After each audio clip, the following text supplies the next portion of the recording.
ಮಳೆ ಅಬ್ಬರಕ್ಕೆ ಬೆಳಗಾವಿಯಲ್ಲಿ ಬಾಣಂತಿಯೋರ್ವರು ಪರದಾಟ ಆಡ್ಬಿಟ್ರು. ಘಟಪ್ರಭಾ ನದಿಯ ಅಬ್ಬರಕ್ಕೆ ಗೋಕಾಕ್ನಲ್ಲಿ ಪ್ರವಾಹ ಪರಿಸ್ಥಿತಿ ಉಂಟಾಗಿದೆ. 2 ತಿಂಗಳ ಹಸುಗೂಸಿನೊಂದಿಗೆ ಬಾಣಂತಿ ಪರದಾಡಿದ್ದಾರೆ. ಕಾಳಜಿ ಕೇಂದ್ರದಲ್ಲಿ ಬಾಣಂತಿ ಎಲ್ಲವ್ವ ಅನ್ನೋರು ವಾಸ್ತವ್ಯವನ್ನ ಹೂಡಿದ್ರು. ಸಾಮೂಹಿಕ ಕೊಠಡಿಯಲ್ಲೇ ಬಾಣಂತಿ ಕುಟುಂಬ ಕೂಡ ವಾಸ್ತವ್ಯ ಹೂಡಿದೆ. ಬನ್ನಿ ಏನೇನು ಸಮಸ್ಯೆ ಆಗಿದೆ ನಾವು ಪ್ರತಿನಿಧಿ ಸಹದೇವ್ ಇದಕ್ಕೆ ಸಂಬಂಧಪಟ್ಟಂಗೆ ಒಂದು ವರದಿ ಕೊಟ್ಟಿರೆ ನೋಡ್ಕೊಳ್ಳೋಣ.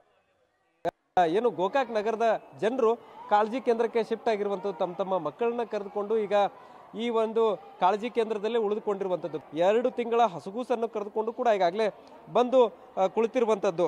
ಅಂದರೆ ಎಷ್ಟರ ಮಟ್ಟಿಗೆ ಇಲ್ಲಿ ಪ್ರವಾಹದ ಭೀಕರತೆ ಇದೆ ಅನ್ನುವಂಥದ್ದನ್ನು ಕೂಡ ಗಮನಿಸಬಹುದಾಗಿದೆ. ಸದ್ಯ ಈಗ ಏನು ಆ ಒಂದು ತಾಯಿ ಮಗು ಕೂಡ ಒಂದು ಕಡೆ ಬೆಚ್ಚಗೆ ಇರುವಂತಹ ಪರಿಸ್ಥಿತಿ ಒಳಗೆ ಇವತ್ತು ನಿಜಕ್ಕೂ ಬೀದಿಗೆ ಬಿದ್ದಿರುವಂಥದ್ದು. ಇನ್ನೊಂದು ಕಡೆ ವಯಸ್ಸಾದವರು ಕೂಡ ಈಗಾಗಲೇ ಈ ಒಂದು ಏನು ಕಾಳಜಿ ಕೇಂದ್ರಕ್ಕೆ ಶಿಫ್ಟ್ ಆಗಿದ್ದಾರೆ. ಅವ್ರನ್ನ ಮಾತಾಡಿಸ್ತಾ ಹೋಗ್ತೇನೆ. ಅಮ್ಮ, ಈಗ ಮಕ್ಕಳನ್ನ ಎಲ್ಲರನ್ನು ಕರ್ಕೊಂಡು ಬಂದಿರಿ, ಪ್ರತಿ ವರ್ಷ ಇದೇ ಪರಿಸ್ಥಿತಿ. ನಾವು ಕೂಡ ಬಂದೀವಿ, ಹೋದ ವರ್ಷ ಮಾತಾಡ್ಸಿದೀವಿ, ಏನಾದರೂ ಆಗುತ್ತೆ ಅನ್ಕೊಂಡಿವಿ. ಏನು ಸರ್ಕಾರ ನಿಮ್ಗೆ ಮಾಡಲೇ ಇಲ್ಲ? ಏನು ಇಲ್ರಿ, ಏನು ಮಾಡಿಲ್ಲ. ಒಂದು 5,000 ರೊಕ್ಕ 10,000 ರೊಕ್ಕ ಮುಕ್ತಾಯ ಮಾಡಿಬಿಡ್ತಾರ್ರಿ ನಮ್ಮೂರು. ಈಗ ಏನು ನಮ್ಗೆ ರೊಕ್ಕ ಬೇಡ, ಏನು ಬೇಡ, ನಮ್ಗೆ ಇರಾಕ ಒಂದು ಸ್ವಲ್ಪ ನೆಳ ಮಾಡಿಕೊಡ್ರಿ.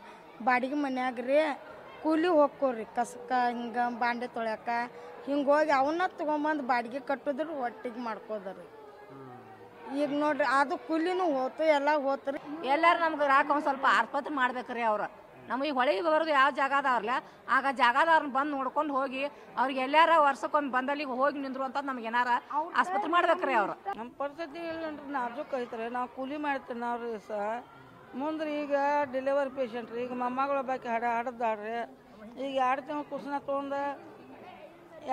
ಕುಸನ ತೊಗೊಂಡ ಇಲ್ಲಿ ಪಾಪ ನಾವು ತಂಗಾಳಿಯಾಗಿ ಬೀಳೋದ್ರಿ. ಕೂಸಿನ ಪರಿಸ್ಥಿತಿ ಏನಾಕತ್ರಿ, ಹಡ್ದಾಕಿ ಪರಿಸ್ಥಿತಿ ಏನಾಕತ್ರಿ. ನಾವು ಒಂದು ಸ್ವಲ್ಪ ತಡ್ಕೋತೀರಿ, ಅವ್ರು ಹೆಂಗೆ ತಡ್ಕೋಬೇಕ್ರಿ? ಒಂದು ನಮಗೆ ಏನು ಬೆಚ್ಚಗಂತದು ಏನೂ ಇಲ್ಲೇ ಇಲ್ಲರಿ. ಮತ್ತು ಅವಕ್ಕೂ ಹೊಟ್ಟೆಗೆ ಸರಿಯಾಗೂ ಇಲ್ಲರಿ. ಈಗ ಹಸುಗೂಸನ್ನು ತೊಗೊಂಬಂದು ನಾವು ಇಟ್ಕೊಂಡು ಕುಂತೀರಿ.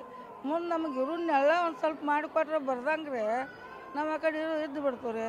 ಸರ್ಕಾರ ಈ ನಿಟ್ಟಿನಲ್ಲಿ ಇನ್ನಾದರೂ ಒಂದು ಶಾಶ್ವತ ಪರಿಹಾರ ಕಲ್ಪಿಸಿಕೊಡ್ಲಿ ಅನ್ನುವಂಥ ಮನವಿಯನ್ನು ಕೂಡ ಮಾಡ್ತಾ ಇರುವಂಥದ್ದು. ಕ್ಯಾಮ್ರಾಮನ್ ಪ್ರವೀಣ್ ಜೊತೆ ಸಹದೇವ್ ಮನೆ, TV9 ಬೆಳಗಾವಿ.